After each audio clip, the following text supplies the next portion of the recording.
Most people don't realize this, but the hardest part of escaping the system isn't money, it's not discipline, it's not intelligence, it's not motivation.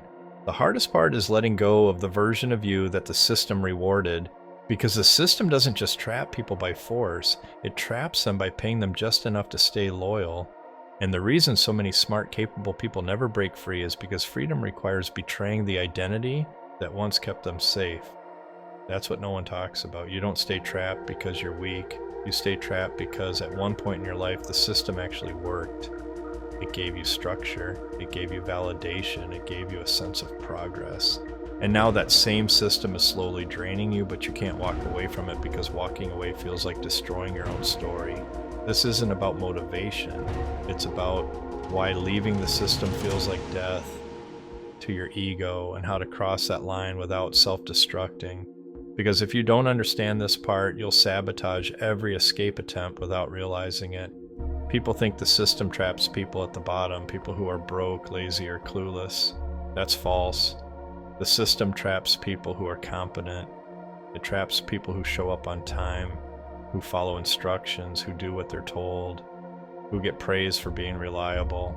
The system doesn't punish competence, it feeds on it. The moment you proved you could be trusted, you were rewarded. A paycheck, a title, a schedule, a routine, and those rewards trained your nervous system.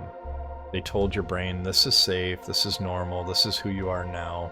Slowly, without ever asking you directly, the system installed an identity.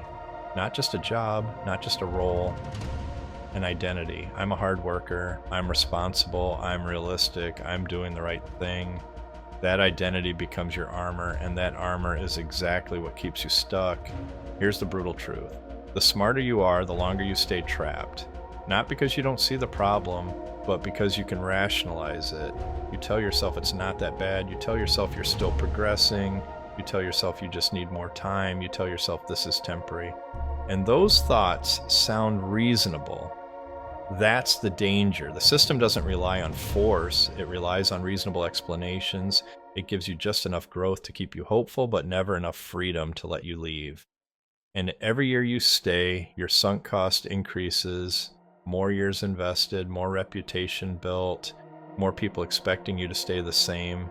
Leaving stops feeling like a decision and starts feeling like betrayal. Here's the part that breaks people. When you try to leave the system, you don't just lose income. You lose status, you lose predictability, you lose approval, you lose familiar struggle, you lose the version of yourself that everyone recognizes. That's why people don't quit when they hate their job. They quit when they can no longer recognize themselves. And even then, most people hesitate because the system trained them to associate uncertainty with danger. Freedom feels unsafe because it doesn't come with instructions. There's no boss, no checklist, no guaranteed next step, just responsibility. And responsibility is terrifying when you've been trained to outsource decisions your entire life. This is where most people mess up. They try to escape the system while still thinking like someone inside it. They want guarantees, they want timelines, they want certainty. They ask how long this will take. They ask, what if it doesn't work? They ask what the safest option is. Those questions make sense inside the system. Outside the system, they keep you trapped because freedom doesn't reward caution. It rewards adaptation. Every successful escape follows the same pattern. First comes discomfort, then instability, then skill compression, then momentum, then an identity shift. Most people quit at instability because instability triggers panic. They think something is wrong. Nothing is wrong. That's the transition. There is a psychological ceiling placed on you long before you ever notice it. It sounds like be realistic. Don't get ahead of yourself. Play it safe. Those phrases aren't advice. They are control mechanisms. They exist to keep ambition within acceptable limits. You're allowed to want a raise. You're allowed to want a promotion. You're allowed to want comfort. But the moment you want independence, the tone changes. Now you're irresponsible. Now you're risky. Now you're chasing something unrealistic. The system doesn't fear poverty. It fears people who stop needing permission. Here's what actually happens when you try to break free. Your old identity starts fighting back, not consciously, biologically. Your nervous system prefers predictability over progress. Even if progress would improve your life, your body interprets uncertainty as threat. That's why people sabotage themselves right before things start working. They procrastinate, they overthink, they quit early. They say, maybe this isn't for me. That's not logic, that's conditioning. Inside the system, self-doubt is rewarded. If you doubt yourself, you ask for permission. If you ask for permission, you stay dependent. The moment you stop doubting yourself, you become unpredictable. And unpredictable people can't be controlled. That's why confidence is quietly punished. Not openly, subtly, through social pressure, through raised eyebrows, through concern disguised as care. You don't escape the system by quitting your job. You escape the system by changing who makes decisions in your mind. Most people outsource authority to bosses, to institutions, to social approval. Freedom begins when you become the final authority. Not recklessly, not impulsively, deliberately. You decide what matters. You decide what risks are acceptable. You decide what direction you move. And that terrifies people because it removes excuses. When you're in control, failure is yours. But so is success. People say they want freedom. What they actually want is freedom without responsibility. They want outcomes without accountability. That doesn't exist. The system offers a trade. You give us your time and obedience. We give you predictability and blame protection. Freedom offers the opposite. You take responsibility, you accept uncertainty, and in return, you gain leverage.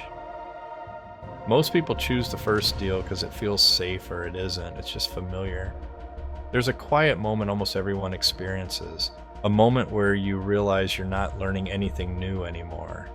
Not skills, not perspective, not growth, just repetition. That's the warning sign. The system is designed to extract your best years after your learning curve flattens. If you ignore that signal long enough, your confidence erodes. You stop believing you could do anything else. That's intentional. People wait for the right time. There is no right time to step into uncertainty.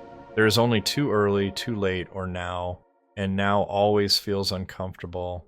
If you wait until you feel ready, you will wait forever. Readiness is a myth. Momentum creates readiness. Escaping the system doesn't happen with one dramatic move. It happens through small acts of sovereignty. You start making decisions without permission. You start building skills that compound. You start creating leverage outside your primary role. You stop announcing your plans. You stop asking for validation. You build quietly. That's how every real escape begins. The moment before things start clicking is the moment discomfort peaks. You're no longer protected by the old system, but not yet rewarded by the new one. This is where people panic. They interpret discomfort as failure. It's not. It's the cost of transition. If you can stay calm here, you pass. If you can't, you go back. And the system welcomes you with relief and familiarity. The biggest lie is that someone else has it figured out. They don't. They just decided to trust themselves before they felt ready. They acted without certainty. That's the difference. Once you cross the psychological line, something changes. The system loses its grip. Not because you're free financially, because you're free mentally. You stop needing approval. You stop asking for permission. You stop waiting for validation. You become independent. And independence is the one thing the system cannot tolerate or control. If this made you uncomfortable, that's a good sign. The system doesn't fear angry people. It fears people who see clearly. And once you see it, you can't unsee it. From here on out, every choice becomes a fork in the road, comfort or ownership. There is no middle ground anymore.